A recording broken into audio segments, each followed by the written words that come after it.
بسم الله الرحمن الرحيم. الرحمن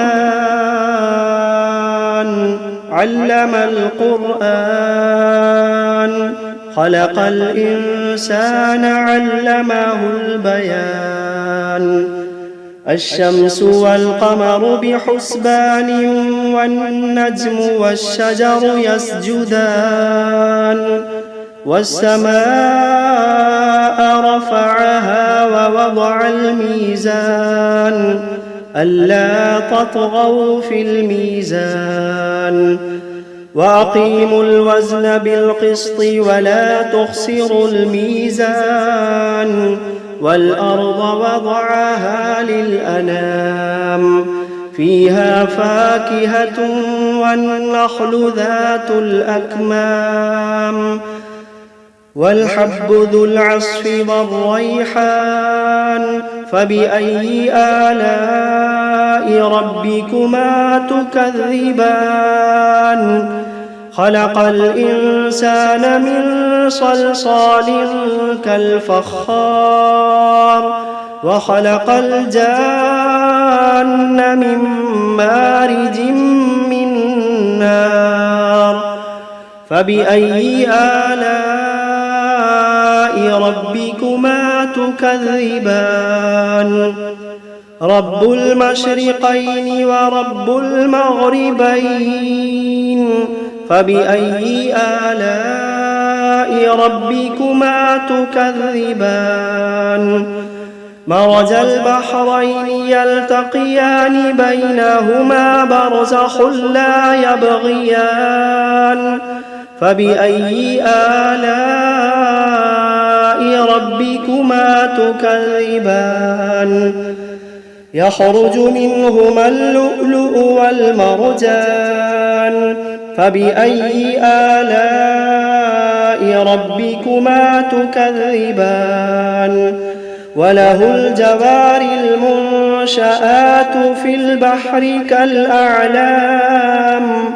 فبأي آلاء ربكما تكذبان؟ كل من عليها فان، ويبقى وجه ربك ذو الجلال والإكرام. فبأي آلاء ربكما تكذبان؟ يسأله من في السماوات والأرض كل يوم هو في شأن. فبأي آلاء ربكما تكذبان؟ سنفرغ لكم أيها الثقلان. فبأي آلاء ربكما تكذبان؟ يا معشر الجن والإنس إن استطعتم أن تنفذوا من أقطار السماوات والأرض فانفذوا، لا تنفذون إلا بسلطان. فبأي آلاء ربكما تكذبان؟ يرسل عليكما شواظ من نار ونحاس فلا تنتصران. فبأي آلاء ربكما تكذبان؟ فإذا انشقت السماء فكانت وردة كالدهان. فبأي آلاء ربكما تكذبان؟ فيومئذ لا يسأل عن ذنبه إنس ولا جان. فبأي آلاء ربكما تكذبان؟ يعرف المجرمون بسيماهم فيؤخذ بالنواصي والأقدام. فبأي آلاء ربكما تكذبان؟ هذه جهنم التي يكذب بها المجرمون يطوفون بينها وبين حميم آن فبأي آلاء ربكما تكذبان ولمن خاف مقام ربه جنتان فبأي آلاء ربكما تكذبان ذواتا أفنان فبأي آلاء ربكما تكذبان فيهما عينان تجريان فبأي آلاء ربكما تكذبان فيهما من كل فاكهة زوجان فبأي آلاء ربكما تكذبان متكئين على فرش بطائنها من استبرق وجنى الجنتين دان فبأي آلاء ربكما تكذبان فيهن قاصرات الطرف لم يطمثهن إنس قبلهم ولا جان فبأي آلاء ربكما تكذبان كأنهن الياقوت والمرجان فبأي آلاء ربكما تكذبان هل جزاء الإحسان إلا الإحسان فبأي آلاء ربكما تكذبان ومن دونهما جنتان فبأي آلاء ربكما تكذبان مدهامتان فبأي آلاء ربكما تكذبان فيهما عينان نضاختان فبأي آلاء ربكما تكذبان فيهما فاكهة ونخل ورمان فبأي آلاء ربكما تكذبان فيهن خيرات حسان فبأي آلاء ربكما تكذبان حور مقصورات في الخيام فبأي آلاء ربكما تكذبان لم يطمثهن إنس قبلهم ولا جان فبأي آلاء ربكما تكذبان متكئين على رفرف خضر وعبقري حسان فبأي آلاء ربكما تكذبان تبارك اسم ربك ذي الجلال والإكرام بسم الله الرحمن الرحيم تبارك الذي بيده الملك وهو على كل شيء قدير الذي خلق الموت والحياة ليبلوكم أيكم أحسن عملا وهو العزيز الغفور الذي خلق 7 سماوات طباقا ما ترى في خلق الرحمن من تفاوت فارجع البصر هل ترى من فطور ثم ارجع البصر كرتين ينقلب إليك البصر خاسئا وهو حسير ولقد زينا السماء الدنيا بمصابيح وجعلناها رجوما للشياطين وأعتدنا لهم عذاب السعير وللذين كفروا بربهم عذاب جهنم وبئس المصير إذا ألقوا فيها سمعوا لها شهيقا وهي تفور تكاد تميز من الغيظ كلما ألقي فيها فوج سألهم خزنتها ألم يأتكم نذير قالوا بلى قد جاءنا نذير فكذبنا وقلنا ما نزل الله من شيء إن أنتم إلا في ضلال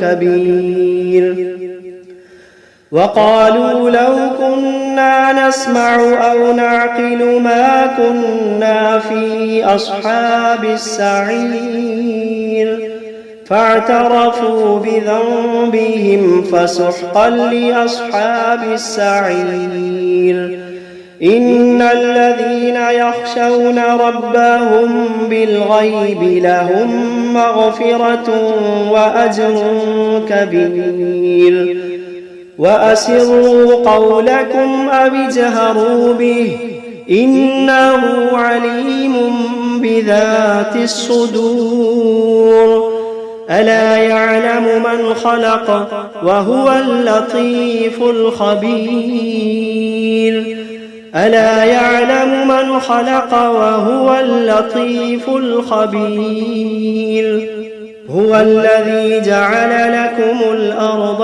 ذلولا فامشوا في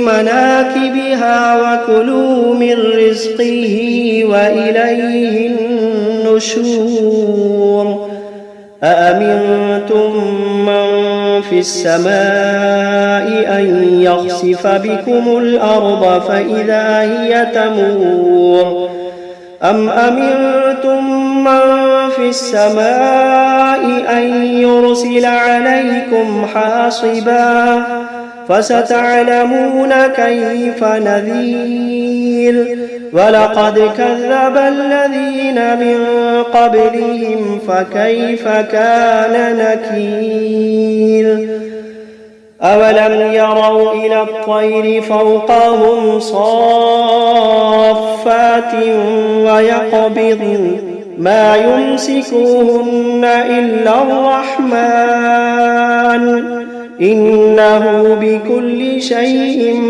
بصير أمن هذا الذي هو جند لكم ينصركم من دون الرحمن إن الكافرون إلا في غرور أمن هذا الذي يرزقكم إن أمسك رزقه بل لجوا في عتب ونفور أفمن يمشي مكبا على وجهه أهدى أمن يمشي سويا على صراط مستقيم قل هو الذي أنشأكم وجعل لكم السمع والأبصار والأفئدة قليلا ما تشكرون قل هو الذي ذرأكم في الأرض وإليه تحشرون ويقولون متى هذا الوعد إن كنتم صادقين قل إنما العلم عند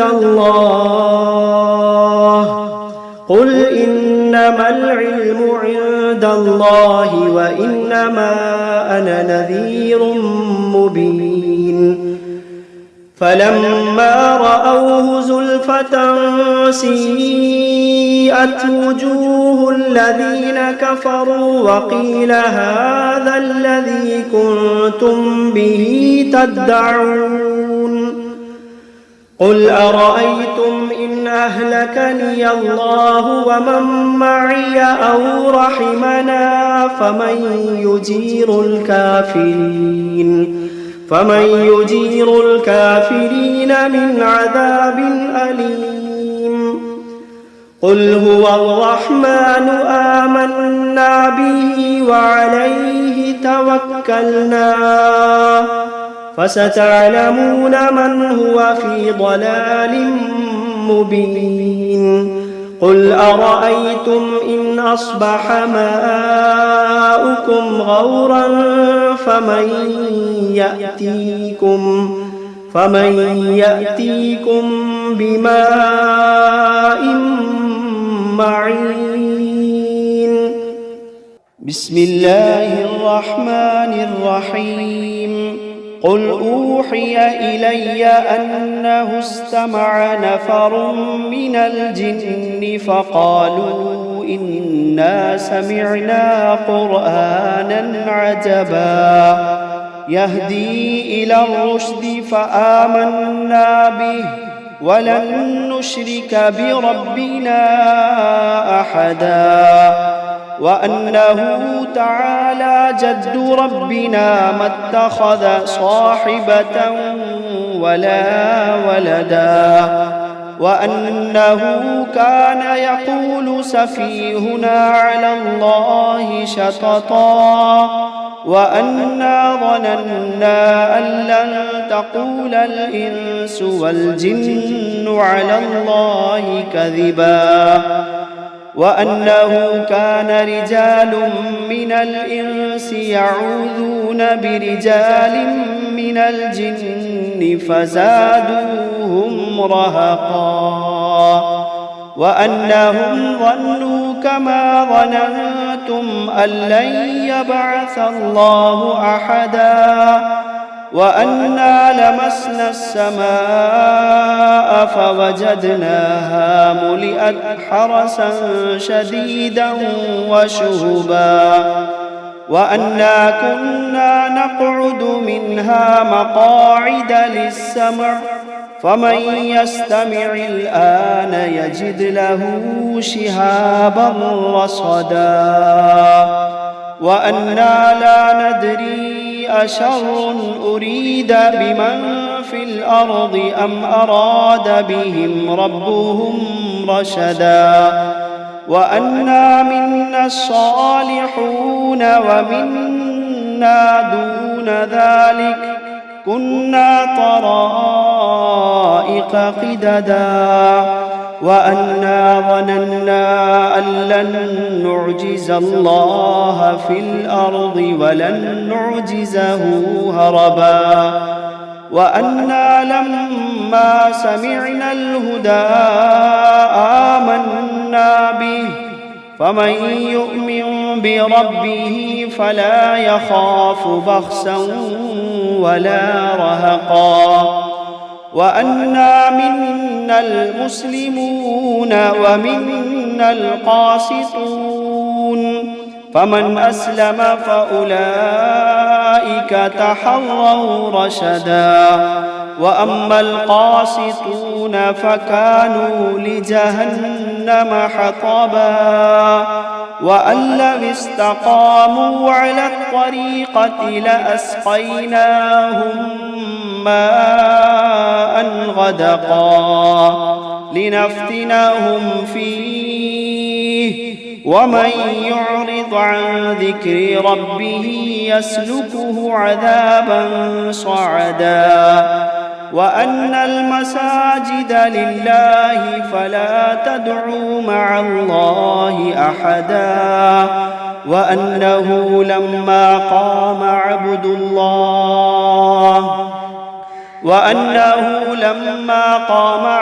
الله يدعوه كادوا يكونون عليه لبدا قل إنما أدعو ربي ولا أشرك به أحدا قل إني لا أملك لكم ضرا ولا رشدا قل إني لا أملك لكم ضرا ولا رشدا قل إني لن يجيرني من الله أحد قل إني لن يجيرني من الله أحد ولن أجد من دونه ملتحدا إلا بلاغا من الله ورسالاته